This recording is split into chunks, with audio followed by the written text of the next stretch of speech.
Hello students, good morning बेटा। आज पढ़ेंगे अपन सॉलिड स्टेट का लेक्चर नंबर 13। Lecture number 13। तो बेटा अपन ने इससे पिछले लेक्चर में किसी भी क्रिस्टल जालक का घनत्व ज्ञात करने का सूत्र पढ़ लिया था अपन ने। ठीक है, किसी भी क्रिस्टल के घनत्व को कैसे ज्ञात करते हैं अपन, D = Z into M upon AQ into Na। ठीक है, जहां पर Z क्या था, एकक कोष्ठिका में उपस्थित अवयवी कणों की संख्या थी बेटा, constitute particles in unit cell. M बराबर क्या था, एटॉमिक मास या मोलर मास, कंपाउंड के संबंध में मोलर मास और किसी एटम के संदर्भ में एटॉमिक मास। ठीक है, AQ क्या है यहाँ पर, AQ यहाँ पर एकक कोष्ठिका के किनारे की लंबाई या कुल आयतन। ठीक है, A इंटू A AQ, तो ये क्या होती है अपने एकक कोष्ठिका का कुल आयतन। ये नहीं था बेटा अपने अवोगाद्रो संख्या। ठीक है, तो अपन इससे रिलेटेड देखो एक क्वेश्चन करते हैं। क्वेश्चन है अपना, मान लो एक सामान्य कमरे के तापक्रम पर सोडियम धातु BCC संरचना में क्रिस्टलीकृत होता है। एक सामान्य कमरे के तापमान पर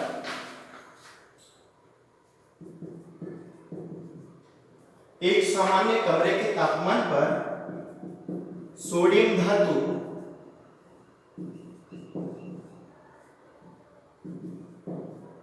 BCC संरचना में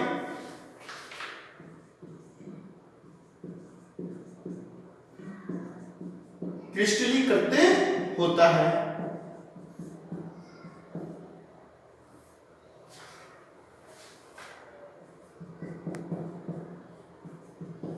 यदि एकक कोष्ठिका की जो लंबाई है बेटा वो दे रखी है, यदि एकक कोष्ठिका की लंबाई 4.24 एंगस्ट्रॉम है, यदि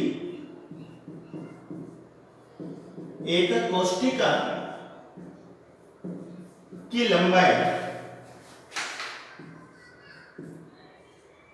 ए कितनी है, 4.24 एंगस्ट्रॉम है, तो सोडियम के सैद्धांतिक घनत्व की गणना कीजिए। तो सोडियम के सैद्धांतिक घनत्व की गणना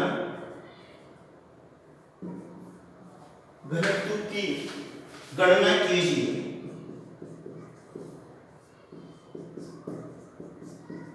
देखो बेटा एटॉमिक मास दिया हुआ है, सोडियम का एटॉमिक मास कितना होता है, परमाणु द्रव्यमान एटॉमिक मास ऑफ सोडियम = 23। ये अपन को क्वेश्चन में दिया हुआ है सोडियम का परमाणु भार या एटॉमिक मास। ठीक है, तो क्या पूछा है इसने, सोडियम के सैद्धांतिक घनत्व की गणना कीजिए, है ना, calculation of theoretical value of density. Okay, तो अपन ये फॉर्मूला अप्लाई करते हैं बेटा। देखो D = Z into M upon AQ into N। Okay, तो देखो तुम्हें पता है बेटा जो BCC संरचना होती है,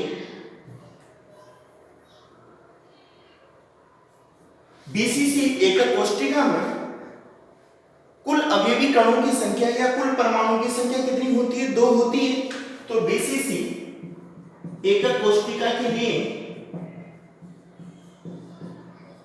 BCC एकक कोष्ठिका के लिए Z की वैल्यू कितनी हो जाएगी, Z = 2। Total number of atoms कितने होते हैं बेटा BCC संरचना में, 2 होते हैं, अपन कैलकुलेट कर चुके हैं पिछली क्लासों में। ठीक है, अब देखो M क्या है, एटॉमिक मास ऑफ सोडियम, तो सोडियम का एटॉमिक मास कितना दे रखा है, 23। ओके, अब देखो बेटा A कितना दे रखा है अपना,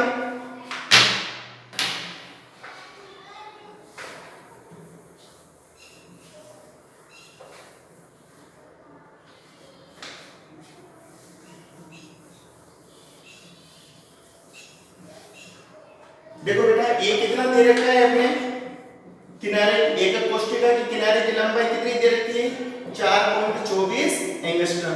तो मैंने कल बताया था तुम्हें अगर एंगस्ट्रम या पिकोमीटर में वैल्यू दे रखी है तो उसको किस में कन्वर्ट कर लेते हैं अपन सेंटीमीटर में। तो देखो एंगस्ट्रम को सेंटीमीटर में कन्वर्ट करना चाहे अपन तो क्या करते हैं अपन 10 की पावर -8 से गुणा कर देते हैं बेटा, मल्टीप्लाई कर देते हैं। ठीक है, तो बराबर क्या हो जाएगा 4.24 इंटू 10 की पावर -8 सेंटीमीटर। ओके, ये हो गया ए का मान। ठीक है, लेकिन आयतन है, कुल आयतन कितना है a क्यूब, तो a क्यूब बराबर कितना हो जाएगा 4.24 इंटू 10⁻⁸ का होल क्यूब सेंटीमीटर। ओके, अब क्या बचा बेटा Na की वैल्यू। Na क्या है अपनी अवोगाद्रो संख्या, इसका मान कितना होता है 6.023 इंटू 10 की पावर 23। ठीक है, ये अपना क्या आ गया अवोगाद्रो संख्या। अब ऐसे कैसे कैलकुलेट कर दो बेटा, ऐसे कैसे जो वैल्यूज हैं इसके अंदर पुट अप कर दीजिए। देखो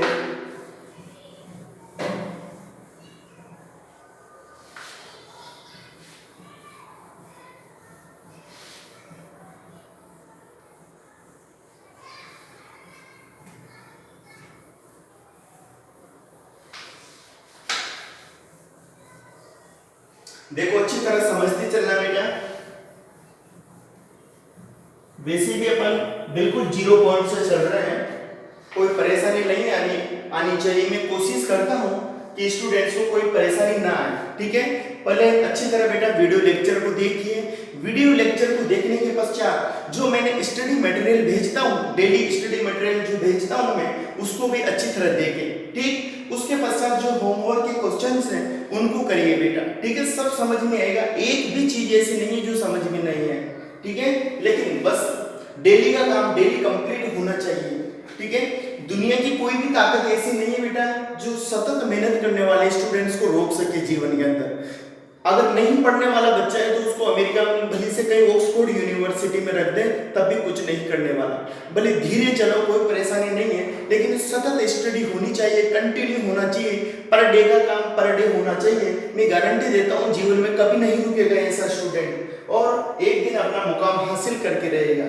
ठीक है बेटा, तो यहाँ पर जो अवगाद्रो संख्या है इसकी वैल्यू कितनी है 6.02 इंटू 10⁻23। तो d इजिकल टू कितना हो जाएगा अपने घनत्व z into m upon aq into na।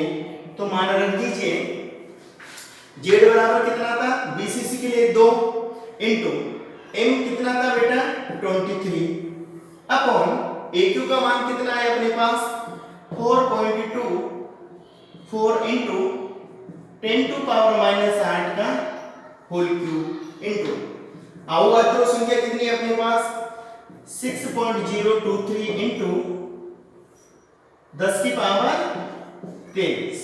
ठीक है, इसको कैलकुलेट कर लीजिए। इजिकल टू कितना हो जाएगा 46 46 हो गया बेटा।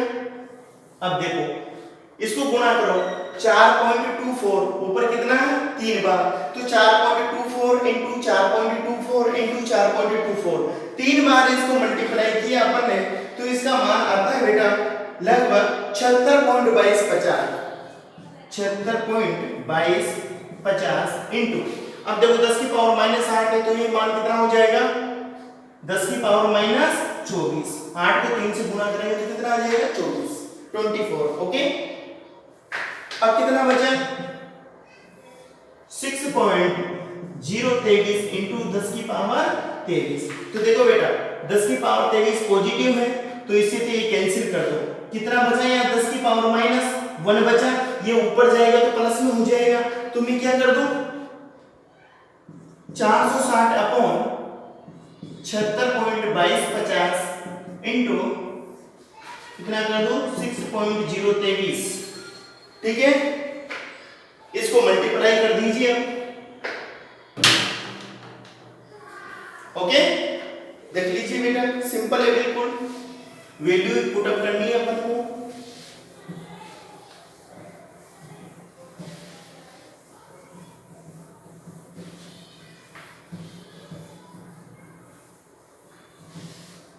ओके। अब देखो जो 76.2250 है इंटू 6.023 है, इन दोनों को मल्टीप्लाई करो तो मल्टीप्लाई करने पर बेटा ये मान आता है अपने 76.2250 था इंटू 6.023 से गुणा किया अपन ने तो ये मान प्राप्त होता है अपन को लगभग 459.1031, 459.1031 ये वैल्यू प्राप्त होती है इन दोनों को मल्टीप्लाई करने पर। तो कितना हो गया अपने 460/459.1031। ओके, इसको सोल्व करने पर बेटा इसका मान आता है लगभग 1.0019 के लगभग। इसको सोल्व करके देखना ये वैल्यू कितनी आती है 1.0019। ओके, तो अपन देखो इसको किसके बराबर कर सकते हैं, पीछे 9 आ रहा तो इसको मैं क्या कर सकता हूँ 9 को हटाकर 1 को बेटा 2 कर सकता हूँ, तो 1.002। तो अपना आंसर कितना आ जाएगा, अर्थात d कितना हो जाएगा 1.002। तो एकक कोष्ठिका का जो घनत्व है बेटा वो आता है अपना 1.002। ओके, अब देखो अपन इस सूत्र को विभिन्न प्रकार से अरेंज कर सकते हैं। अगर बेटा d की वैल्यू अर्थात घनत्व का मान ज्ञात करवाना चाहे हो तो ये हो ही जाएगा d बराबर z into m upon aq into na। ये किसके लिए, घनत्व के लिए। ठीक है, अगर अपन को अवोगाद्रो की संख्या का मान ज्ञात करवाना चाहता है तो क्या हो जाएगा z into m upon d into aq। Okay, अगर देखो वह एकक कोष्ठिका का आयतन ज्ञात करवाना चाहे तो aq बराबर कितना हो जाएगा z into m upon d into na। Okay, तो कुछ भी ज्ञात करवा सकता है, केवल तुम्हें वैल्यूज पुट अप करनी है बेटा, वैल्यूज रखनी है ना, और ऐसे ऐसे सूत्र में या फॉर्मूला में मान रख देने हैं। ठीक है, ये घनत्व के लिए, ये अवोगाद्रो की संख्या के लिए इसको अरेंज कर सकते हैं अपन, और ये एकक कोष्ठिका के कुल आयतन के लिए। ठीक है, तो ये डिफरेंट प्रकार के फॉर्मूलेज हैं, तो इनको याद रखना है तुम्हें। अब चलते हैं बेटा अपन आगे। यहां तक कोई प्रॉब्लम नहीं होनी चाहिए।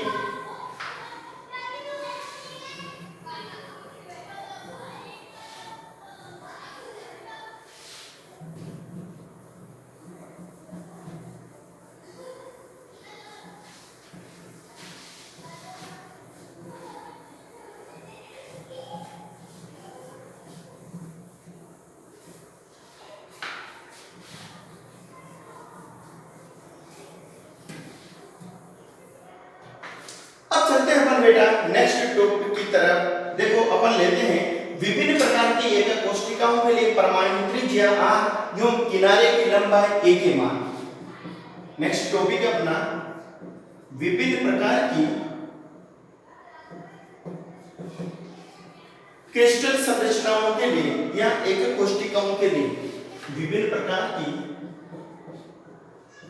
एकक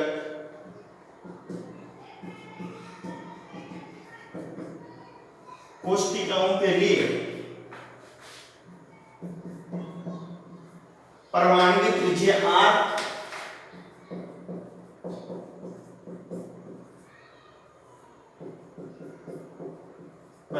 त्रिज्या r व एकक कोष्ठिका के किनारे की लंबाई a व किनारे की लंबाई a।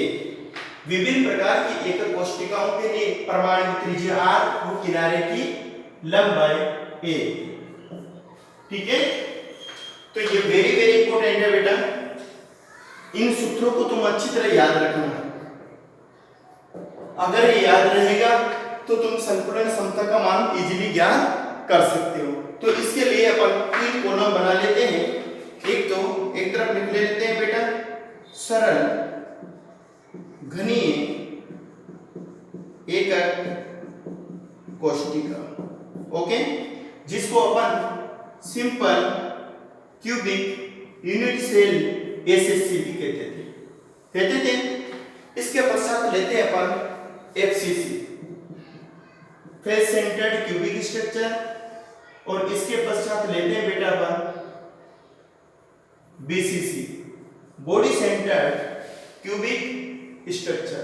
बार बार हिंदी में नाम लिखने की कोई जरूरत नहीं है बेटा, अपन पहले इनको समझ ही चुके हैं।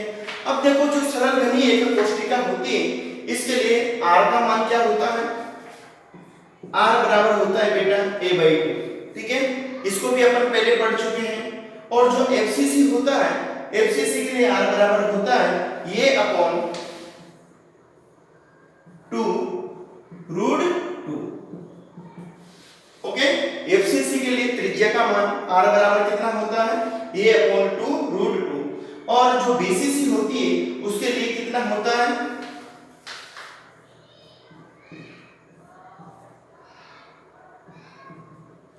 ठीक है, बीसीसी संरचना के लिए त्रिज्या का मान r बराबर कितना होता है? a 3/4। अब आता है बेटा a।